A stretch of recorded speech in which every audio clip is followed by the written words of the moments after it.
Hello viewers, আশা করি আপনারা সকলে ভালো আছেন। আপনাদের সকলকে বেসিক টিউটোরিয়াল একাডেমিতে স্বাগতম। আজকের এই ভিডিওতে আমি এমএস ওয়ার্ডের একটি গুরুত্বপূর্ণ টপিক, একটি গুরুত্বপূর্ণ অপশন, ইনডেন্ট অপশন সম্পর্কে আলোচনা করব। অর্থাৎ এটি এমএস ওয়ার্ডের কোথায় থাকে, এটি কি এবং রুলারে থাকা ইনডেন্ট আপনি কিভাবে ইউজ করবেন। তার আগে বলে নিচ্ছি, ভিডিওতে একটি লাইক, কমেন্ট এবং চ্যানেলটিকে সাবস্ক্রাইব করে সাথেই থাকুন।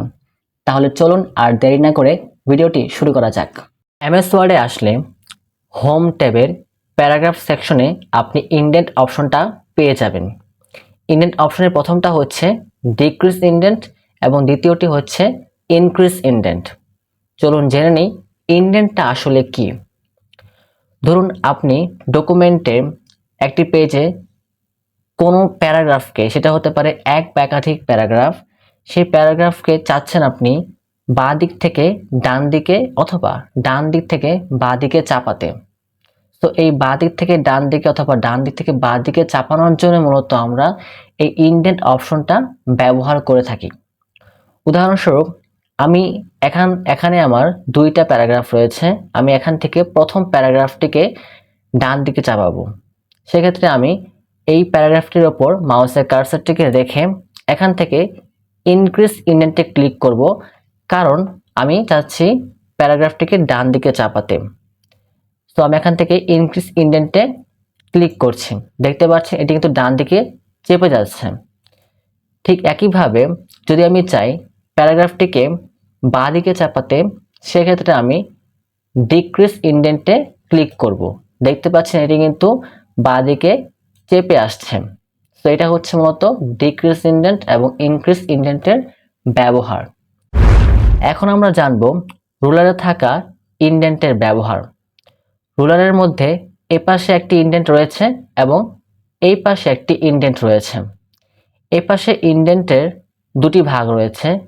এখানে প্রথম ভাগে রয়েছে ফার্স্ট লাইন ইনডেন্ট, দ্বিতীয় ভাগে এখানে রয়েছে হ্যাঙ্গিং ইনডেন্ট এবং লেফট ইনডেন্ট। ওকে, সো প্রথম ভাগের মাধ্যমে আপনি কি করতে পারবেন।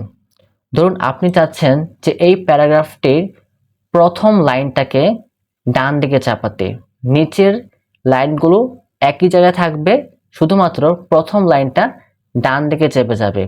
সেক্ষেত্রে আপনি এই ফার্স্ট লাইন ইনডেন্টটা ব্যবহার করবেন। উদাহরণস্বরূপ আমি এই প্যারাগ্রাফটির উপর মাউসের কার্সারটিকে রেখে এখান থেকে জাস্ট এই যে ফার্স্ট লাইন ইনডেন্টে মাউসের লেফট ক্লিক করে ডান দিকে ড্র্যাগ করছি।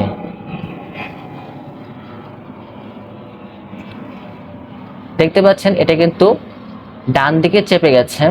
নিচের সমস্ত লাইনগুলোকে ঠিক রেখে শুধুমাত্র প্রথম লাইনটা ডান দিকে চেপে গেছে।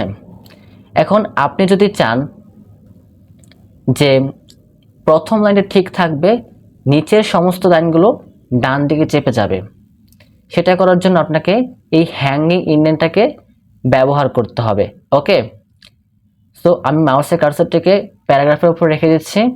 এরপর এখান থেকে হ্যাঙ্গিং ইনডেন্টের উপর মাউসের লেফট ক্লিক করছি, এরপর ডান দিকে ড্র্যাগ করছি।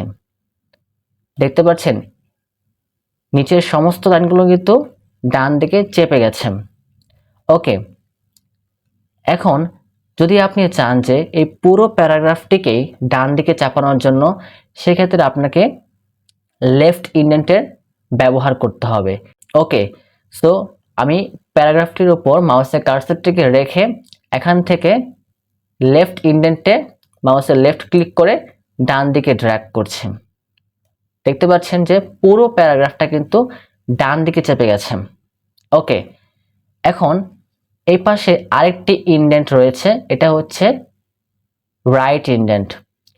যদি আপনি চান যে ডান পাশ থেকে প্যারাগ্রাফটি বাঁ দিকে চেপে আসবে, সেক্ষেত্রে আপনি এই রাইট ইনডেন্ট অপশনটা ব্যবহার করবেন।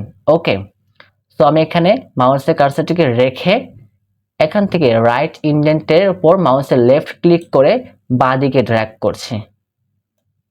দেখতে পাচ্ছেন এটি কিন্তু ডান দিক থেকে বাঁ দিকে চেপে গেছে। তো এটাই হচ্ছে মূলত ইনডেন্টস অপশনের ব্যবহার।